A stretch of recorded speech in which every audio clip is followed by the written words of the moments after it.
Bonjour à tous, aujourd'hui on va s'intéresser de plus près à un outil qui fait beaucoup parler de lui. Un outil à la fois fascinant et, disons-le, un peu controversé, le réseau Tor.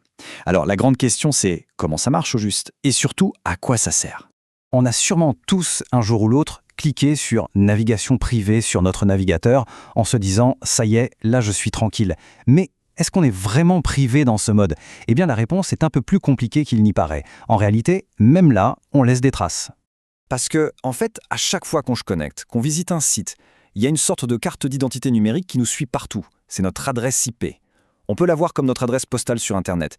Et cette adresse, eh bien, elle est visible par les serveurs, par notre fournisseur d'accès, par les sites qu'on visite. Bref, c'est la porte d'entrée pour tout le suivi en ligne. Alors voilà comment on va procéder. D'abord, on va voir ensemble ce qu'est le réseau Tor. Ensuite, on va plonger dans le cœur du réacteur, le fameux routage en oignon. Après ça, on verra concrètement comment l'utiliser, on se posera aussi la question de la légalité, et enfin, on regardera les limites à connaître. C'est parti! Bon, première étape, qu'est-ce que c'est au juste que ce fameux réseau Tor? Alors Tor, en fait, c'est un acronyme pour The Onion Router, littéralement le routeur oignon, et vous allez voir, ce nom d'oignon, il a tout son sens, on y revient juste après.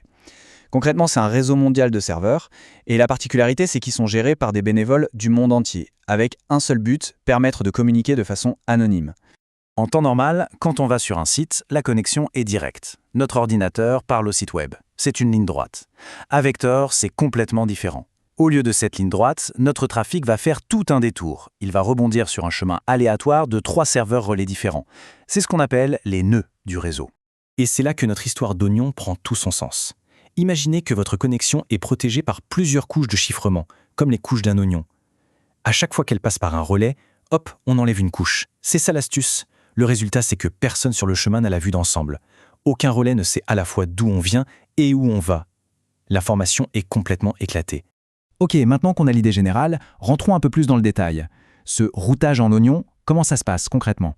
Alors sur le papier, le chemin a l'air assez simple. Ça part de l'ordinateur, ça passe par un premier relais, le nœud d'entrée, puis un deuxième au milieu et un troisième, le nœud de sortie, avant d'arriver enfin au site web. Mais c'est justement ce parcours en 3 étapes qui est la clé de voûte de l'anonymat. Ce tableau, il résume tout. C'est vraiment le cœur du système. Suivons le trajet ensemble.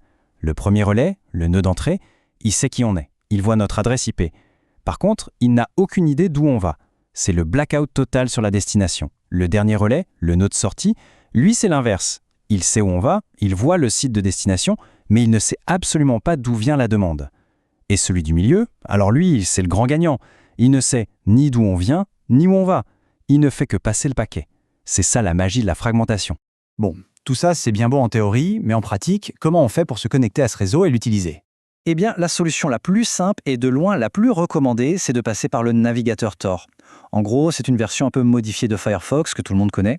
Et ce qui est génial, c'est que c'est totalement gratuit et on peut le télécharger directement sur le site officiel torproject.org. Et là où ça devient vraiment intéressant, c'est que c'est d'une simplicité déconcertante. On télécharge, on installe, on ouvre le programme et on clique sur « Se connecter ». C'est tout. Vraiment, en quelques clics, on est connecté au réseau Tor. Pas besoin d'être un génie de l'informatique. Allez, on aborde maintenant la question qui fâche, celle qu'on se pose tous à un moment ou un autre quand on parle de Tor. Mais est-ce que c'est légal tout ça? La question est posée, noir sur blanc. Utiliser Tor, est-ce légal? La réponse est oui, un grand oui. Dans la très grande majorité des pays, et c'est le cas en France, utiliser Tor est complètement légal. Ce qui est important de comprendre, c'est que l'outil en lui-même n'a rien d'illégal. Et il y a une bonne raison à ça. Tor, c'est un outil essentiel pour tout un tas de gens.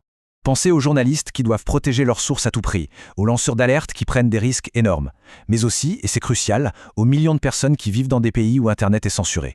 Pour eux, Tor est parfois la seule fenêtre sur le monde. Et d'ailleurs, même des chercheurs en sécurité et certaines agences gouvernementales l'utilisent.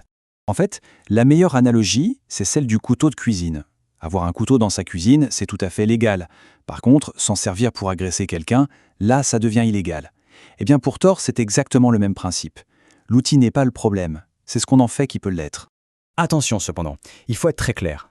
Tor n'est pas une cape d'invisibilité magique. C'est un outil puissant, oui, mais il a ses limites. Et c'est super important de les connaître pour s'en servir correctement.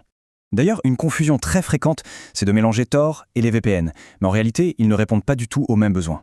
Pour simplifier, un VPN, c'est un tunnel sécurisé entre son appareil et un serveur unique. Ça protège ce qu'on fait, mais l'entreprise qui gère le VPN, elle, peut savoir qui on est. Tor, c'est un réseau décentralisé, géré par des bénévoles, qui fait rebondir la connexion partout pour cacher qui on est. Le VPN, c'est la confidentialité. Tor, c'est l'anonymat. Ce n'est pas la même chose. Et parmi ces limites, il y en a 3 qui sont vraiment importantes. La première, c'est la vitesse. Forcément, faire tout ce détour par 3 relais, ça ralentit la connexion. C'est le prix à payer pour l'anonymat. Deuxièmement, il y a une petite faille potentielle au niveau du dernier relais si le site qu'on visite n'est pas sécurisé en HTTPS. Mais la plus grosse faille, de très très loin, c'est nous, c'est l'utilisateur. Si on utilise Tor pour aller se connecter à son compte Google ou Facebook, eh bien on vient tout simplement de saboter tout le système et de dire « Coucou, c'est moi ». Tor ne peut rien contre ça. Pour résumer, malgré ses limites, Tor reste un des outils les plus formidables qu'on ait à notre disposition pour défendre la vie privée en ligne. Le fait qu'il soit gratuit, open source et accessible à n'importe qui en fait un véritable pilier pour la liberté d'expression sur Internet. Et finalement, l'existence d'un outil comme Tor nous renvoie à une question bien plus large, une question fondamentale pour notre époque numérique. Est-ce que la vie privée en ligne est un droit fondamental ou est-ce que c'est en train de devenir un privilège, un luxe? C'est une question qui mérite qu'on y réfléchisse.